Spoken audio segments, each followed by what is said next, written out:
24. Once the weather began to improve, Sergeant Ramirez sent the searchers into action. 4 airboats, each with a police officer on board, departed at high speed from Sickler's Dock. A sheriff's helicopter carrying infrared equipment was flying in from South Miami, and the Coast Guard was sending a chopper from Opa-Locra.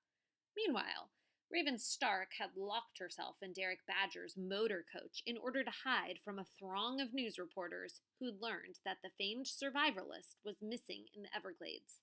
The reporters were trying to make a connection between Derek's disappearance and the crazed gunman who'd terrorized the crowd at Sickler's store, but a spokesperson for the police department said the two incidents were totally unrelated. The media frenzy got even more stirred up by the director of Expedition Survival. He blabbed to a tabloid columnist about Derek's bloody encounter with a mastiff bat, sparking speculation that Derek had been stricken with rabies and was dying alone in the murky wetlands. Thousands of frantic fans posted messages on Derek's Facebook page and tweeted anxiously among themselves. Raven was miffed at the director, but back at his office in California, Jerry Germain remained unfazed. The executive producer believed that the publicity surrounding Derek's predicament, no matter what happened, would increase the TV audience for Expedition Survival. That would lead to higher advertising rates and would lead to bigger profits for the Untamed channel.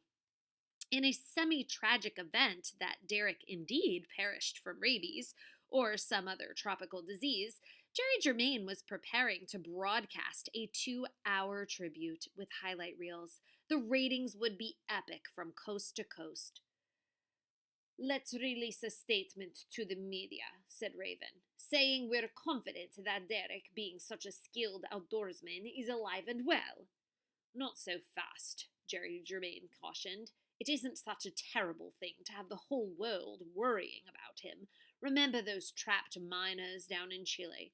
When they got out, they were total rock stars." The comparison was flimsy. The Chilean coal miners had been true survivalists, the real deal. Derek Badger wouldn't have lasted 24 hours in that cold black hole without losing his marbles, as both Raven and her boss knew. "It'll be getting dark here soon," she said. "That will slow down the search." Jerry Germain was cleaning his fingernails with a sterling silver letter opener. Engraved with his initials, it had been a gift from one of Expedition Survival's biggest sponsors, the company responsible for Pit Power, an underarm deodorant for the raw adventurer in all of us. Derek Badger refused to endorse the product, saying it smelled like rotten mangoes. "With a little luck, the cops will come across Derek before they track down this lunatic Gordon," Raven was saying. "If that happens, we're golden. Derek will be top story on every newscast in America." Jerry Germain agreed politely. "Raven, dear, have you ever seen this reality show from New Zealand called Snake Diver?" "What does that even mean, Snake Diver?" "The star is a fellow named Brick Jeffers, and he's quite good on camera, witty, down to earth, and seriously ripped. He does the blindfolded parachute entrance, like Derek, only for real, no stuntman." "What are you getting at, Jerry?" "You know, worst case scenario." Raven was stunned. "You mean if Derek doesn't make it out of the Everglades, this guy would replace him on the expedition? This Brick Jefferson, snake-diving nobody?" "The name is Jeffers, and we're flying him in from Auckland for an interview." "I can't believe this!" "Worst case scenario, like I said. It makes sense to have a backup ready in case Derek can't do the show anymore." "Like if he's dead, you mean?" "I'm just saying." "Well, he's not dead," Raven asserted. "I just know it." Jerry Germain said, "Call me as soon as you hear something." Then he hung up the phone and asked his secretary to make some calls. He wanted to know which restaurant in Beverly Hills served the tastiest New Zealand lamb chops. Wahoo had more patience than his father did, but Derek Badger was pushing him to the limit. "You call this a hiding place, mate?" "Keep your voice down," Wahoo said. They were hunkered in a thicket of sticky vines and cocoa plums. Derek wouldn't quit griping. He insisted his fever was worse. He prattled on about muscle cramps and strange tremors in his feet. Tuna fished in her tote bag. Here, try these. She handed him 2 of the same chalky pink tablets that she'd been giving to Wahoo's father. What's this? Derek asked skeptically. 20 milligrams of advanced formula ragu syrup 2800. Ragu what? He made a face as he swallowed the tablets. Yet soon he stopped complaining about his aches and pains, and within an hour he was napping again. Wahoo asked to see the bottle. What kind of medicine is ragu syrup? I definitely need to stock up on this for Pop.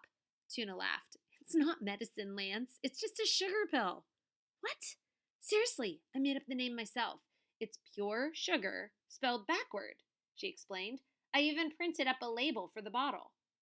I don't get it, Wahoo said. You ever heard of the placebo effect? That's when doctors test a new drug by giving it to half the sick patients while the others get a placebo, a pill with no medicine, just sugar. Nobody knows who's on the real stuff and who's not. But here's the awesome part. Some of the patients taking the bogus pill get better anyway. It never fails. Tuna smiled and tapped a finger to her temple. The mind's a powerful force for healing. If you believe something can cure you, it just might. But if the pills are only sugar, why do you need them? Oh, I feed him to Daddy. Sometimes it quiets him down, Tuna said. He gets a lot of headaches, too. And back pains, chest pains, neck pains, you name it. He thinks ragu syrup is some sort of fantastic miracle drug. Yeah. Wahoo was troubled to think his own father's symptoms were mostly mental and could be cured by fake medicine. So basically, both of our dads are whack jobs, he concluded glumly. Don't even go there, Tuna said sharply. They couldn't be more different from each other. She was right about that part. I'd better go check on Link, Wahoo said. You okay staying up here with Dracula Jr.? Aye, aye. She crossed her heart and gave a little salute. You go, we're good. Wahoo quietly slipped through the woods, pausing every few steps to listen. There had been no more random gunshots, no more voices on the breeze. Either the men they'd heard had changed their course, or the wind had switched directions, smothering the sounds of their conversation. In his father's absence, Wahoo had to come to feel responsible for the safety of everyone on the island. Derek, Link, and especially Tuna. It was a new experience being out of Mickey's shadow. Things looked different to Wahoo now that he was making the key decisions. Gut check time, as his dad would say. Link hadn't moved far from the glen where the kids had left him. He was sitting up, bare-chested, with Wahoo's expedition survival jacket draped over his knees. I tried to walk, he said. No gas in the tank. He looked drained, and his breathing was still ragged. Food? He asked. Wahoo was carrying half a granola bar. He gave it to Link and said, Good news! We found your airboat. Totaled? Nope, believe it or not, Derek didn't wreck it. Link's expression was one of pure relief. Miracle, he said. Wahoo was glad the weather was breaking. Slices of clear sky were showing among the clouds. Did you hear those gunshots a while back? He asked Link. Oh, wait, sorry. Did you hear those gunshots a while back? He asked Link. Yup, days a ways off. There were men talking too. Link shook his head. All I heard was some owl. Wahoo peeled back a corner of the bandage he had taped to Link's back. The bullet wound remained fairly clean, so there was no fresh blood. Still hurt when you take a breath? Some, Link admitted. Worse than before? Little. Wahoo was practically certain that one of Link's lungs had been punctured.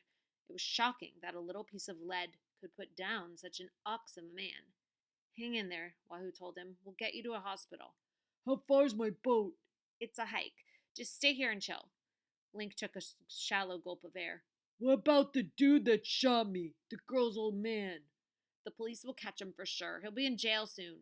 Jail? Link grunted. That's it? Can I ask you something? Wahoo said. Guess so. I know you don't like my dad, and that's okay. He can be a pain. But the other day, when he was in the water and you were driving straight at him, Link hacked out a chuckle. Heck, I only meant to scare the man is all. You think I really gonna run him over and put a big dent in my boat? No way. You sure fooled me and Tuna, Wahoo said. Not your pappy, though. He weren't one bit afraid. Wahoo had to smile. Don't go anywhere. I'll be back in just a little while. You's just a kid. What you gonna do? Get us all out of here. Link chuckled dryly again. Here, take your jacket. It don't fit me anyhows. Listen. Wahoo raised a finger in the air. You hear that, right? I do. Airboats. A bunch of them. A hopeful spark showed in Link's eyes. I was you, he said to Wahoo. I'd start me a big old campfire. The problem was, and Mickey Cray could be the first person to admit it, he wasn't much of a people person. He preferred hanging out with animals, with the exception of his family, whom he adored unconditionally. Because he spent so little time in social situations, Mickey wasn't good at behaving passively when the circumstance seemed to call for action. His experiences as an animal wrangler had taught him to respond on instinct. No fooling around. Psychology doesn't work when you're dealing with a stubborn 600-pound gator or a cranky 14-foot python. The task calls for sure-footed commitment and quick reflexes, not mind games. Mickey believed Jared Gordon's brain was less complicated than that of the average reptile. However, the average reptile didn't carry a loaded gun. Give me another one, Jared Gordon barked. I'm a thirsty soul. He didn't seem to mind that it was as warm as spit. Most people would have been groggy after drinking so much, but he kept the pace, trudging along in Mickey's muddy footprints. Every time Mickey glanced over his shoulder, he saw the pistol pointed at his back. Don't try nothing funny, warned Tuna's father. Wouldn't dream of it. They'd been hiking for a while, and soon the sun would be setting. Mickey hoped that by now Link had returned to Sickler's dock and that Wahoo and Tuna were safe. A swarm of airboats could be heard in the distance, the search teams fanning out across the marshes. It was a welcome sound, but Mickey wasn't ready to celebrate. Once darkness fell, the chances of being found would be slim. The Everglades by night was a tangled, boggy maze. Searchers would be relying on the handheld spotlights and pure luck. At the sound of the search boats, Tuna's father appeared to sober up. His shoulders pinched tensely, and his steps got heavier. This ain't working out so good, he grumbled. The plan to recapture his runaway daughter at gunpoint, which had seemed so brilliant in the early stages of Jared Gordon's binge, now looked like a big mistake. They'll catch up with us sooner or later, Mickey told him. That's a fact. Why don't you just be quiet? Jared Gordon was no longer consumed with finding Tuna. He was focused on escape. Sucking air through his teeth, he said, Just so you know, I ain't going to no prison. You are if they catch you with that 38. How far to the highway? Too far, Mickey said. Too far, too deep, too everything. We can't get there on foot. Tuna's father jabbed him with the pistol barrel. That's okay, Sparky. I always got a plan B. Does the B stand for brew? Ha! You're my ticket out of here, and you don't even know it, Mickey said. There's no ticket out, brother. The cops know who you are. Don't matter. When they get here, I'm going to make them a deal they can't refuse. Your life for my freedom. You watch too many movies. Jared Gordon was dead serious. Like you say, they're bound to find us out here. If not tonight, then tomorrow for sure. And when they do, I'm going to stick this gun to your fat head and tell them to give up one of their airboats or else. Which they will do, 'cause it'd make them look real bad if they just stood back and let me shoot you dead. Am I right? Go on, said Mickey. Soon as we get a boat, you're going to take me direct to the big road. He was talking about U.S. Highway 41, the Tamiami Trail. Then what? Then we say adios. Jared Gordon smirked at his own cleverness. You drop me off on a nice empty stretch, and I disappear like a ghost. Sneak away to the Bahamas, whatever. That's a place I saw on the Travel Channel called Harbor Island. You can ride horses on the beach. And the sand, they say it's the color of an Easter rose. I could seriously get used to that.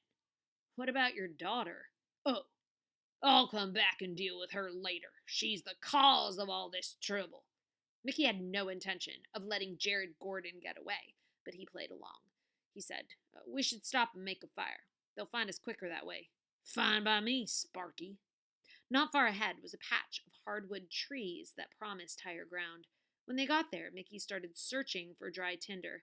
Most everything was still soggy from the long downpour, and the funky ground mulch had been disturbed by some type of animal activity. Mickey spied a single track in the dirt, and his heart began to thump against his ribs. It was a human footprint, belonging to a small person who wasn't wearing shoes. Mickey quickly smudged over the telltale mark with one of his boots. To Tuna's father, he said, "Too wet here. Let's look somewhere else." "It's wet everywhere. I'm sick walking." Mickey strained to hear the engines of the search boats. It was hard to tell if any of them had gotten closer. Jared Gordon picked up something off the ground and crowed. "Well, looky here." He was waving a lime-colored flip-flop with rhinestones on the strap. Mickey didn't need to be told whose it was. He recognized it right away. "What are the odds? 1,000,000 to 1? Isn't that what you said?" Tuna's father was gloating. "But this here's her sandal, Sparky. That means she's around someplace, and I'm gonna get her. 1,000,000 to 1. Ha!" The odds weren't really 1,000,000 to 1, as Mickey knew from studying Ravenstark's map. Within range of Sickler's Dock, there were no more than half-dozen tree islands, lush emerald groves rising from the pan-flat marsh. They were the most obvious places for a Glades traveler to seek cover, as well as solid ground. But why did Link stop here, Mickey wondered. Did his boat break down? Or was there some sort of emergency? Remember, he doesn't know that Link was shot. One chilling fact was clear. If Tuna was hiding on the island, so was Wahoo. He could never have left her alone.